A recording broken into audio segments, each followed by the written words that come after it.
here we are again with known stories to make sense of it all, working our way through the book that Ruth and I published a couple years back, entitled Known, Finding Deep Friendships in a Shallow World. Today we're going to talk about the grand design. What are we designed for? I discovered this pretty profoundly almost 20 years ago. There's been no more dramatic day in my lifetime nationally than what we call 9/11, September 11th, 2001. And Ruth and I were in Washington, D.C. We were about a mile north of the Pentagon when that plane went into the Pentagon after the horrific happenings of New York City and Shanksville, Pennsylvania. One thing on that day became crystal clear, and I'll just tell you about it in this chapter. Chapter 2, The Grand Design. If you want to go quickly, go alone. If you want to go far, go together. African proverb. Something terrible has happened in New York City. Those chilling words ended my Tuesday breakfast with a group of government and business friends in a stately old residence above the Potomac River. We got to a TV just as United Airlines Flight 175 out of Boston's Logan Airport exploded through the South Tower of the World Trade Center. Within the hour, the crashes in Washington, D.C. and Shanksville, Pennsylvania became terrible exclamation points to the original news conveyed in one terse sentence. The United States is under attack. It was September 11th, 2001. The combined death toll from New York City, the Pentagon, and the Pennsylvania countryside would number 2,977 men, women, and children from more than 90 nations. Hundreds of people known to be in the Twin Towers were never found, vaporized, gone. Precious few images bring instant emotion like the sight of smoke and flame billowing from scores of scorched windows into that blue September sky. As I write, that video runs in my head. It is unbelievable still. Standing in that elegant Virginia home, the terror engulfed us. No one was able to stop it. This was no movie. It was real. Hour by hour and for months afterward, from the mouths of survivors, we would hear what played out on the top floors of the North and South Towers. As the towers became furnaces that turned steel beams to liquid and spewed noxious smoke up stairwells, some, trapped by burning jet fuel, leaped from windows. It is, for me, the most haunting memory of that wretched day. And from the hundreds who remained fighting for air and exit from those fiery prisons in the sky, two kinds of calls went out. God help me. And, honey, I don't think I'm going to make it. That day and those calls changed how I heard Jesus. Jesus cried out like that when he himself faced death. He cried to his Father, my God, why have you forsaken me? For his killers, Father, forgive them, for they do not know what they're doing. To the repentant thief and new friend, I tell you the truth. Today you will be with me in paradise.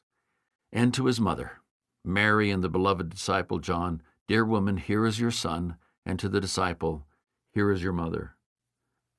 We know what he said, and to whom. The question is, why that reflex? He was a rabbi carpenter in his early 30s who spoke with authority and healed the sick.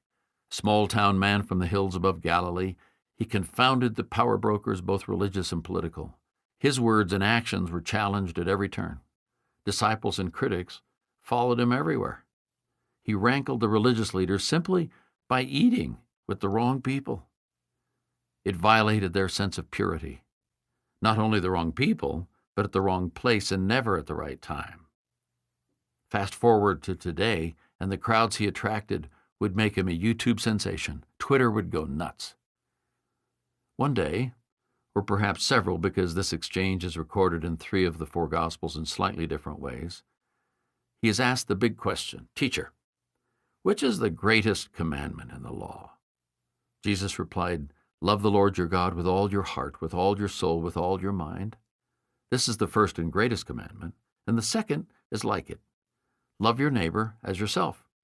All the law and the prophets hang on these two commandments." Now, I've always understood those words as a commandment, the commandment. But 9/11 changed that for me. On that day, it became crystal clear. We are designed to call on God and call on each other. On that one day, I recognized that the great commandment is great because it fits with what I am designed for. I actually have the capacity to respond to it. Highborn or lowborn, male or female, all the colors of the human family, from Cape Town to Calcutta, from Barrow to Beijing. You and I are built to reach out to God and to others. It is our deepest instinct. The Great Commandment really expresses the grand design. Sometimes the cries to God and another person are so close they can almost be one and the same. They come from your built-ins, neurotransmitters in your brain that fire in nanoseconds, receptors that link you to God and the humans you love. Even if you're not convinced God really exists, in your peril, you call on him. And in the next instant, you speed dial family and friends. The biblical notion of loving your neighbor as yourself, when said in the same sentence with loving God, infuses it with unique power. Does the love response in both directions come from the same place in us? Can loving my neighbor actually mean that I am loving God? Is this a twofer? I think it might be. Neighbor, in practical terms, starts with the one closest to me and works its way outward, family, friends, colleagues, and so on. But Jesus pushed the boundaries. When asked, "Who is my neighbor?" Jesus responded with the story of the Good Samaritan. See Luke 10:29 through 37, which recasts the idea of neighbor by challenging the listener to be one. Jewish practice would naturally define a neighbor in technical terms, to be a Jew or proselyte to Judaism, but Jesus took the Jews to a new and different place by defining neighbor as the one farthest out, the Gentile, the great unwashed. His approach blew the doors off their traditional understanding. He said, "Your neighbor is the one right there, the one you can call or see or touch, or the ones you meet on a jammed stairwell saturated with the smell of burning jet fuel, a stairwell soaked in fear." On 9/11, people who had never met before were bonded together for the rest of their lives. No one was debating ethics or religion. No one was questioning motive or asking about family tree. Relationships are built three ways: through natural chemistry, over time, or under pressure. That day, as time was running out, pressure mixed with compassion and courage created a Twin Towers family. For the rest of their years, they will remember the shock and the smells, the faces and the screams, the panic and the uncertainty. Then they will remember a face and a touch and a phrase. "Come over here. Take my hand. I've got you. Let's go this way. God help us." The need to be with others in times of crisis is so fundamental, we don't even think about it. The instinct to reach for family members or close friends is reflex. It is often the difference between life and death. On July 31st, 1976, some friends of ours with their young children were enjoying themselves at a Colorado vacation cabin in Big Thompson Canyon. The canyon is a narrow, jagged slash in the face of the Rockies between Estes Park and Loveland, with an elevation drop of about 2,800 feet in 30 miles. About 5 p.m., a thunderstorm began dumping heavy rain high up over the headwaters of the Big Thompson River. The front didn't move, just sat there. By 9 p.m., 12 inches of rain had fallen, and in one terrifying moment, the night was shattered by a 20-foot wall of water exploding down the canyon toward unsuspecting vacationers. That night, more than 140 people died, and some bodies were never found. Our friends Ray and Jan heard the horrific sounds and felt the earth shake, and when Jan told the story, she said, "The water roared and our cabin trembled violently. The kids terribly frightened, all piled into our bed. We held each other and prayed, thinking we were all dead. The one thought we had was, if we're going to go together." We write of these calamities to make a point, but most of our lives aren't lived under threat of imminent death. We live in the routine, the day-to-day humdrum of life. We reach out in many different ways and under many different circumstances. Our approaches to God and others are as varied as our own DNA. But our need to reach for God and reach out to others is not connected to our personality type or preferred method of communication. We can't say, "Oh, that's for verbal people. They do it so well." The reflex is visceral. It comes from a place of need that sometimes is framed in words, but always is framed in thought, and sometimes even in action. Consider how young children often greet a parent as mom or dad walks through the door after work. I like to call it a grand design move, and I remember it well. When I stepped through the door after a long day of work, my 3-year-old daughter, Jenny, would run to me, eyes sparkling and with a winning smile. Then she made her move. Arms high over her head, she hollered, "Up, Daddy." I dropped what I was holding and reached for her. A dad never forgets the feel of a moment like that, the spontaneous closeness. If I feel this way as an earthly father, how much more must our heavenly Father revel in that move and that cry, "Up, Daddy." We are designed for the move. As we look up to God, it naturally leads us to look over at each other. But we need to get that first part right. C.S. Lewis portrayed fallen man as bent. That is, he is looking down and therefore can't get life right. Leanne Payne simply said, "The unfallen position was as it were a vertical one, of standing erect, face turned upward to God in a listening, speaking relationship. It was a position of receiving continually one's true identity from God." To follow that metaphor, when we look down, we totally miss what we're designed for. In writing these thoughts, I realized how ironic it is that we live in a time in the history of mankind called the digital age, an age defined by looking down. Hundreds of millions of us all over the world looking down, says he, as he sits hunched over his laptop typing away, looking down. I joked just the other day that if they dug up our bones 100 years from now, they'll find arthritic cervical vertebrae in our necks and overdeveloped opposing thumbs. Well, back to the metaphor. By definition, designed means intentional, planned. Life can corrode connectors and deplete energy, but the architecture remains. Beneath your gifts, skills, and achievements is a grand design, and it is this: you are not created to be alone. You are created to be together. As you look toward God, you begin to recognize that design.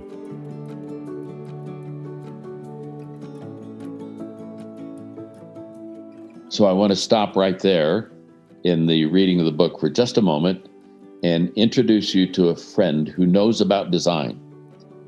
His name is Michael Foster. He is a world-class architect from Arlington, Virginia. We've been friends for more than 2 decades. I love his work, love him. And he knows what it's like to be shaped by circumstance, things that you didn't know you were designed for, but you found out you were designed for. And I'd just like you to meet him. So here's Michael. I was just asking you how you were doing health-wise, because some years ago, you went through a tremendous challenge, and miraculously you are with us, for which I'm grateful. And I said that your voice reminds me of a cross between Sean Connery and James Earl Jones without the accent. And you said that was a kind thing for me to say. But that was the nicest thing I've ever heard about this voice. But actually, this voice is my reminder of how blessed and grateful I am, because I didn't sound like this until I had a chance to have so many people like you and others pray for me, and doctors give me lethal doses of chemo and radiation to help me through a stage 4 cancer tumor that I'm sure without prayer and radiation, they would have been right when they told me I had about 6 months to live. But I'm grateful for this reminder that God had other plans for my life. And I'm healthy as a horse, but now I just have this cool voice to show for it. So I tell people that. How many years ago was that, Michael? That was about 9 years ago. 9 years ago. So Wow. 6 months, 9 years. In God's time, it's all one thing. Yes, boy, isn't that the truth? Well, so you are an architect. You are an architect of the first order. When I say architecture, can you just give me a definition of architecture? Is there a defining sentence or two that would help me? Because we're speaking here. You know, I'm reading this chapter from the book that Ruth and I did called The Grand Design, and I'm talking about sort of God's architecture in our lives and his design. But what would just be a simple definition? Because I'm a simple guy, okay? Simple definition of architecture. The good news is you can't get it wrong, because I like that question. Let me just tell you why. I've been asking that question to young architects that I interview for 30 years to hire. And we've interviewed hundreds of people from all the major state universities in the Ivy League that have great architecture schools. And they all wind up coming through Washington. So we interview them. And that's one of my questions. And the truth of the matter is, I've never heard the same answer twice. And I've never heard a bad or wrong answer. Really? So architecture is the last of the Renaissance professions, where it's got obviously art, science, math, engineering, but it also has philosophy, rhythm, nature, environment. It has the humanistic elements of psychology, law, poetry. It has so many components that come together to shape buildings that then shape the physical environment and therefore shape our lives. Thank you, Michael Foster. And now back to reading the book. One final thought on 9/11, one of the most traumatic days in history and certainly in our lives. The events that day took me straight to my friends. Once I knew that Ruth was safe and we were together, I had one thought: where are my friends in the government who have the responsibility to respond to this attack? Although we had many friends throughout the city, 3 of them, John Ashcroft, Vern Clark, and Mick Kicklighter, all had huge responsibilities in their respective agencies. The U.S. Justice Department, U.S. Department of the Navy, and the U.S. Department of Veterans Affairs.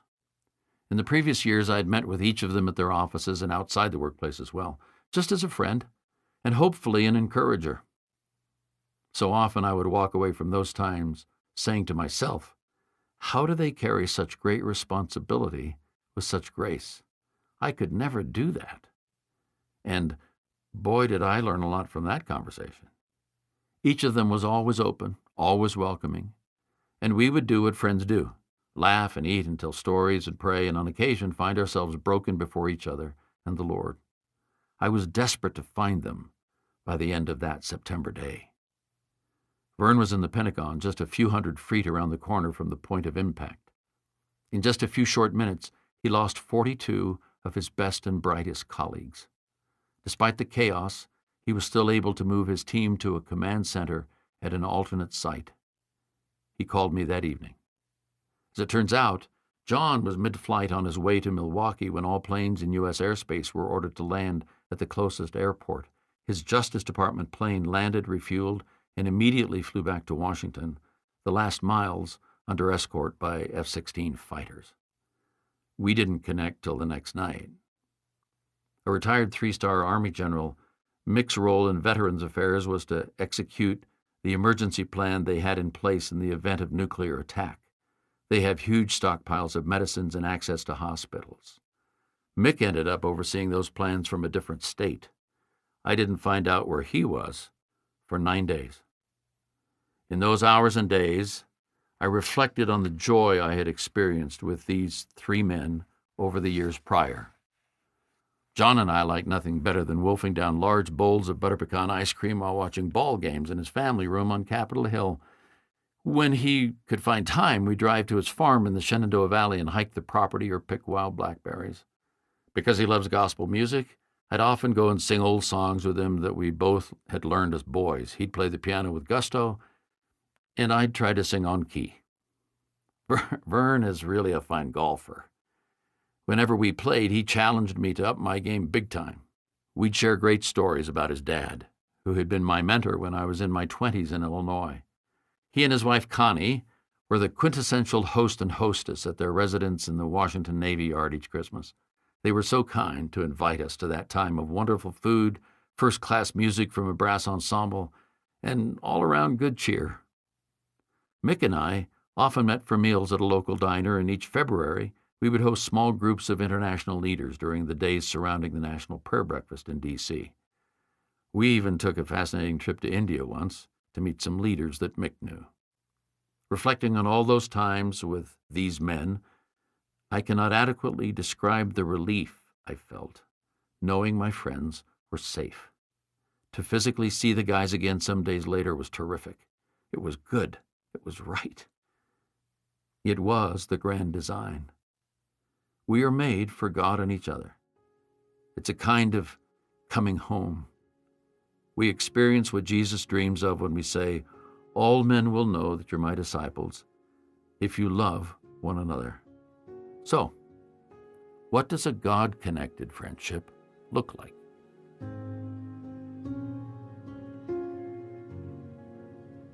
Ruth's thoughts. The guide instructs us carefully to be in groups of 2 or 3, but willful, independent me, I choose to walk alone. So much easier, I think, to do it on my own. There'll be no annoying confrontations, no obligating dependence, no second opinions, no risky relationships to slow me down. Instead, I find no honest challenges, no wholesome trust, no wise alternatives, no enriching friendships to grow me up. So next time together, we're on to Chapter 3, From Known, Finding Deep Friendships in a Shallow World. And Chapter 3 is called What's a Friend? How does that work? We've heard about why we need a friend or friends, but how do we get started? What does that look like? And until then, if you wanted to check out dickfoth.com, it'll take you to our website. There is, too, a study guide that has some video introductions to each of the, I think it's 8 lessons that we have there, that you might want to use for a small group. So I'll leave that to you. Until then, remember this. Let's keep discovering that friendship gives both wings and roots to our lives. We'll catch you later. God bless. Bye-bye.